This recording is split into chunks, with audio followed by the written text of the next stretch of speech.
झारखंड के मुख्यमंत्री हेमंत सोरेन की अध्यक्षता में 2 सितंबर को हुई कैबिनेट की बैठक में राज्य हित में 66 महत्वपूर्ण प्रस्तावों को मंजूरी दी गई।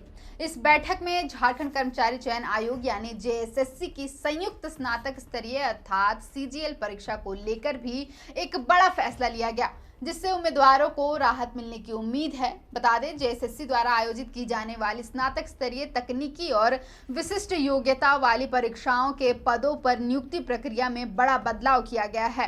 परीक्षा अब पीटी और मेंस 2 चरणों में ली जाएगी। हालांकि किसी परीक्षा में 50,000 से कम आवेदन रहने पर सामान्यतः प्रारंभिक परीक्षा नहीं ली जाएगी। उक्त अधिकतम सीमा या उससे अधिक अभ्यर्थी रहने की स्थिति में भी विभिन्न परिस्थितियों के आधार पर सीधे मुख्य परीक्षा आयोजित करने के संबंध में आयोग निर्णय ले सकता है। कैबिनेट की बैठक के बाद कैबिनेट सचिव वंदना दादेल ने बताया कि बैठक में झारखंड कर्मचारी चयन आयोग परीक्षा स्नातक स्तर तकनीकी व विशिष्ट योग्यता वाले पद संचालन संशोधन नियमावली गठन 2025 की स्वीकृति दी गई है।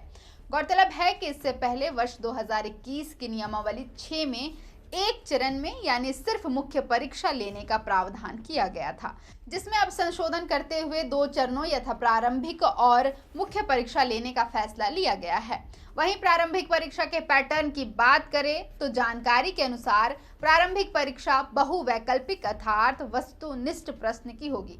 इसमें नेगेटिव मार्किंग लागू होगी, यानी गलत उत्तर देने पर अंक कटेंगे। प्रत्येक सही प्रश्न पर 3 अंक मिलेंगे तथा प्रत्येक गलत उत्तर पर 1 अंक की कटौती की जाएगी। प्रारंभिक परीक्षा उत्तीर्ण होने के लिए अनारक्षित तथा आर्थिक रूप से कमजोर अभ्यर्थियों के लिए न्यूनतम 40% अंक, एससी एसटी तथा महिला के लिए 32% अंक, अत्यंत पिछड़ा वर्ग के लिए 34%, पिछड़ा वर्ग के लिए 36.5 तथा आदिम जनजाति के लिए 30% अंक लाना अनिवार्य होगा।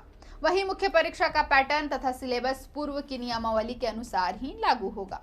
प्रारंभिक परीक्षा एक पत्र की कुल 120 अंकों की होगी। इसमें सामान्य अध्ययन के 30 अंक, झारखंड राज्य से संबंधित 60 अंक होंगे।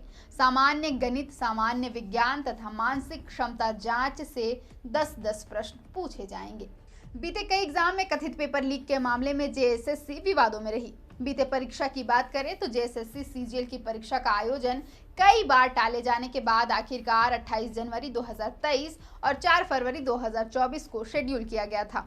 28 जनवरी को परीक्षा के तुरंत बाद अभ्यर्थियों ने पेपर लीक के आरोप लगाए। पहले तो आयोग ने पेपर लीक की बातों से साफ इनकार किया, लेकिन अभ्यर्थियों द्वारा भारी हंगामे के बाद एसआईटी गठित की गई। जांच में पेपर लीक के सबूत मिलने पर 4 फरवरी को होने वाली परीक्षा रद्द कर दी गई।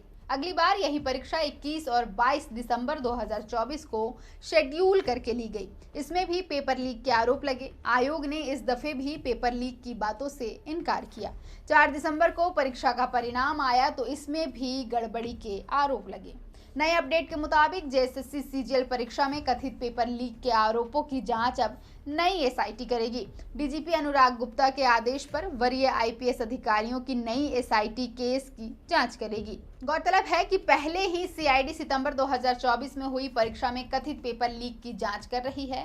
सीआईडी ने इस केस में अब तक 13 लोगों के खिलाफ चार्जशीट दाखिल किया है। डीजीपी के आदेश पर जो नई एसआईटी बनी है उसका नेतृत्व झारखंड जगुआर के आईजी अनूप तिरथरे को सौंपा गया है। इस नई एसआईटी में सीआईडी के डीआईजी चंदन कुमार झा और एससीआरबी के डीआईजी वाईएस रमेश शामिल होंगे। वहीं केस की जांच का प्रभार विशेष शाखा के एसपी हरदीप पी जनार्दनन को दिया गया है। गौरतलब है कि सीजीएल परीक्षा में कथित पेपर लीक केस की जांच इसी साल की शुरुआत में सीआईडी को सौंपी गई थी। इस केस में सीआईडी ने 28 अभ्यर्थियों को नेपाल ले जाकर उत्तर रटवाने और पैसे वसूलने वाले गिरोह के 13 सदस्यों को गिरफ्तार किया है। सभी आरोपियों के खिलाफ चार्जशीट भी दाखिल किया जा चुका है। इस केस में अभी स्पष्ट नहीं है कि पेपर लीक हुआ था या नहीं। सीआईडी का अब तक की जांच के आधार पर यही कहना है कि यूपी बेस्ड गिरोह ने अभ्यर्थियों से पेपर लीक का झांसा देकर पैसों की वसूली की थी। प्रत्येक अभ्यर्थी से करीब 30 लाख रुपए की वसूली की गई थी। अभ्यर्थियों को नेपाल के काठमांडू सहित बिहार के मुजफ्फरपुर और पश्चिम बंगाल के आसनसोल ले जाया गया था, लेकिन अभी यह साबित नहीं हो सका है कि गिरोह पेपर लीक करा पाने में कामयाब हुआ था या नहीं। इस परीक्षा के जांच के बीच हेमंत सरकार ने जेएसएससी से जुड़ा बड़ा फैसला ले लिया है। अब परीक्षा को निष्पक्ष और ज्यादा पारदर्शी बनाने के लिए प्रारंभिक परीक्षा भी आयोजन करने का फैसला लिया गया है। अब नियमावली में बदलाव तो कर दिया गया है, लेकिन अब अगली परीक्षा कब आयोजित की जाएगी इसके लिए अभ्यर्थियों को इंतजार करना होगा। अब अगली परीक्षा के सफल आयोजन के बाद ही पता चल पाएगा कि सरकार के नियमावली में बदलाव करना कितना कारगर साबित हुआ है। फिलहाल के लिए इस वीडियो में इतना ही। मेरा नाम है अवंतिका और आप देख रहे थे द फोर्थ पिलर।